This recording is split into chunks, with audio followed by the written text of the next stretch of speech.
Price the Lord. ஆண்டவரும் இரட்சகருமாய் இருக்கிற இயேசு கிறிஸ்துவின் நாமத்தினாலே தினம் ஒரு தீர்க்க தரிசனம் என்கிற தேவனுடைய வார்த்தைக்கு உங்களை வரவேற்கிறோம். தீர்க்க தரிசனம் என்பது தேவ ஆவியால் அருளப்பட்ட தேவனுடைய வாக்குத்தத்தமான வார்த்தை மாத்திரமே. இந்த நாளுக்குரிய தீர்க்க தரிசனமான வார்த்தைகளை வாசித்து நாம் ஜெபிக்கலாம். நீதிமொழிகள் 12வது அதிகாரம் 21வது வசனத்தை நான் வாசிக்கிறேன். நீதிமானுக்கு ஒரு கேடும் வராது, துன்மார்க்கரோ தீமையினால் நிறையப்படுவார்கள். கர்த்தர் இந்த வார்த்தைகளை நமக்கு ஆசீர்வதித்து தருவாராக. இந்த நாளுக்கு தேவன் கொடுக்கிற தீர்க்க தரிசனமான வார்த்தை, நீதிமானுக்கு ஒரு கேடும் வராது என்று ஆண்டவர் வாக்குத்தத்தம் பண்ணுகிறார். இந்த சத்தத்தை கேட்கிற நீங்கள் யாராய் இருந்தாலும் உங்களுக்கு ஆண்டவர் கொடுக்கிற தீர்க்க தரிசனமான வார்த்தை, ஒரு கேடும் உங்களுக்கு வராது என்று ஆண்டவர் உங்களுக்கு வாக்குத்தத்தம் பண்ணுகிறார். என்னுடைய குடும்பத்தை சுற்றிலும் என்னுடைய வாழ்க்கையை சுற்றிலும் கேடுகளை செய்யும்படியாக, கேடு உண்டாக்கும்படியாக இன்றைக்கும் அநேக மனிதர்களும் சில அசுத்தாவிகளின் வல்லமைகளும் என்னை கேடுண்டாக்கும்படியாய் பல்வேறு பிரச்சனைகளை எனக்கு விரோதமாய் அனுப்புவதுண்டு. அநேக நேரத்தில் அவர்கள் திட்டம் பண்ணுகிற திட்டங்கள், அவர்கள் என்னை அழிப்பதற்காக, என்னை ஒன்றுமில்லாமல் ஆக்குவதற்காக அவர்கள் எடுக்கிற எல்லா முயற்சிகளிலும் சத்துரு அவர்களை கையில் எடுத்து எனக்கும் என் குடும்பத்திற்கும் கேடு உண்டாக்கும்படி அவர்களை எனக்கு நேரே திருப்பி விடுகிறான்.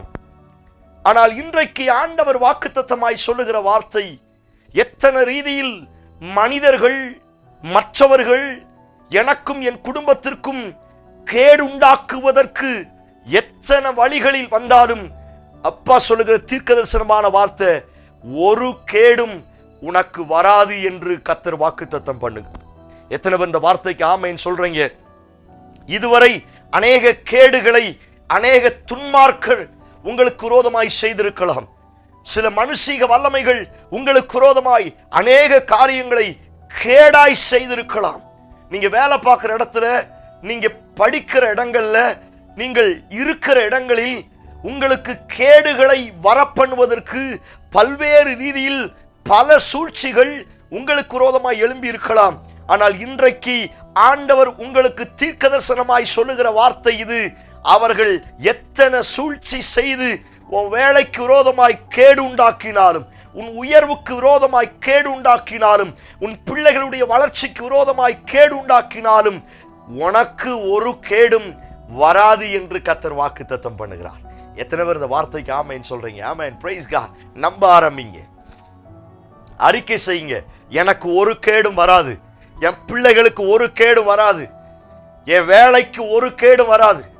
இந்த வார்த்தையை ஒரு சிலருக்கு கர்த்தர் தீர்க்க தரிசனமாய் சொல்லுகிறார். உங்க வேலையில நிறைய பிரச்சனையோட இருக்கிறீங்களா?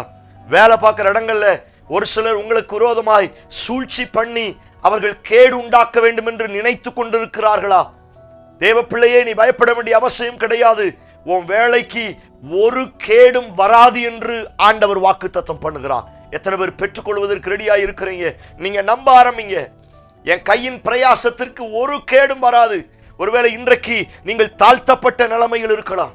இன்றைக்கு உங்களுடைய கையின் பிரயாசங்கள் நஷ்டத்தில் இருக்கலாம். இந்த வார்த்தை ஆண்டவர் உங்களுக்கு தீர்க்க தரிசனமாய் சொல்லுகிறார். நீங்கள் அறிக்கை செய்யுங்கள். என்னுடைய தொழில்ல, என்னுடைய கையின் பிரயாசத்துல, என்னுடைய பிசினஸ்ல ஒரு கேடும் வராது. நீங்க சொல்ல சொல்ல இதுவரை சத்துரு உண்டு பண்ணின அத்தனை கேடுகளில் இருந்து உங்களையும் உங்களுடைய கையின் பிரயாசத்தையும் ஆண்டவர் பாதுகாக்க அவர் வல்லமையுள்ளவராய் இருக்கிறார். எத்தனை பேர் ஆமென் சொல்றீங்க? Praise God. ஏன் எனக்கு கேடு வராது? அந்த வசனம் ஆரம்பிக்கும் பொழுது இப்படி சொல்லி இருக்கிறது, நீதிமானுக்கு ஒரு கேடும் வராது. நான் இயேசுவின் இரத்தத்தினால் கழுவப்பட்ட அவருடைய பிள்ளையாய் இருக்கிற நீதிமானாய் இருக்கிறபடினால் எனக்கு ஒரு கேடும் வருவதற்கு அவர் இடம் கொடுக்க மாட்டார்.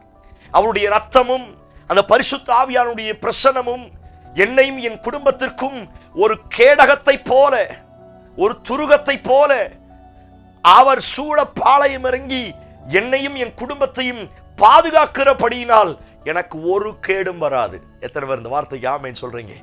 நம்பிக்கையோடு இந்த நாளை துவங்குங்கள். நீங்கள் தைரியமா சொல்லுங்க, எனக்கு ஒரு கேடும் வராது. நான் அவருடைய இரத்தத்தினால் கழுவப்பட்ட நீதிமான். என் குடும்பம் நீதியான குடும்பம். நாங்கள் அவருடைய சமூகத்தில் நீதிமான்களாய் இருக்கிறோம். நாங்கள் அவரால் நீதிமான்கள் ஆக்கப்பட்டிருக்கிறோம். ஆகவே எங்களுக்கு ஒரு கேடும் அவர்கள் செய்ய முடியாது. நம்புங்க, நீங்க அறிக்கை செய்யுங்க.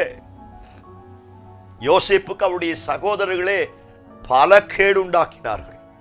அவன் வளர்ச்சியை தடுப்பதற்கு, நெக்ஸ்ட் லெவல் அவனை கர்த்தர் ஆசீர்வதிக்கும் பொழுது அவனை எல்லா ரீதியிலும் எழும்பி வந்து எல்லாரும் அவனுக்கு விரோதமாய் கேடு உண்டாக்கினார்கள். ஆனால் அவர்கள் உண்டாக்கின எந்த ஒரு கேடும் ஆண்டவர் யோசேப்புக்கு அனுபவிக்க விடல. அவனை கொலை செய்யணும்னு நினைச்சாங்க.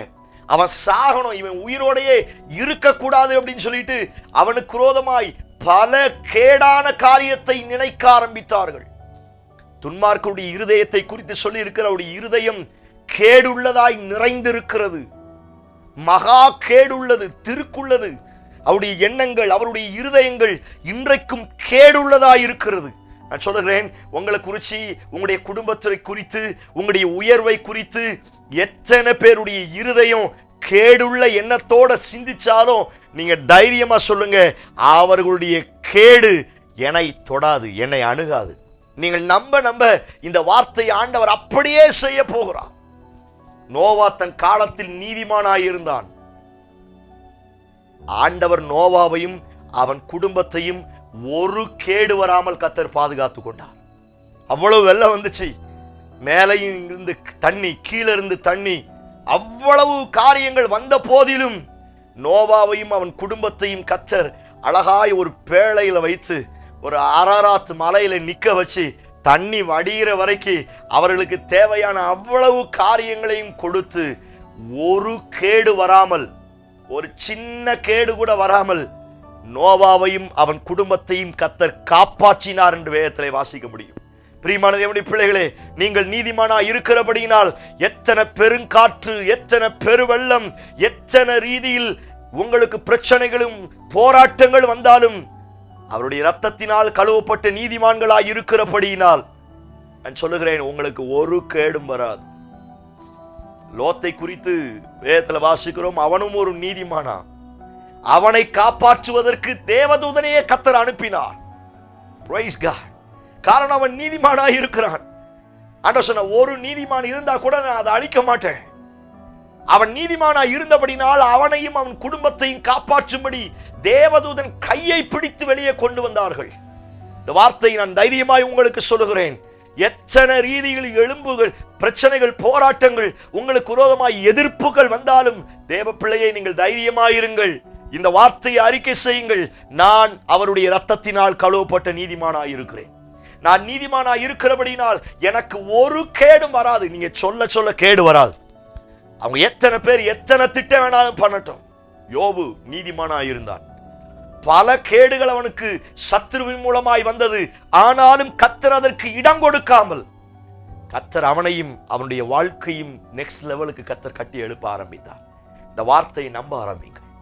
மறுபடியும் சொல்லுங்க, எனக்கு கேடு வராது.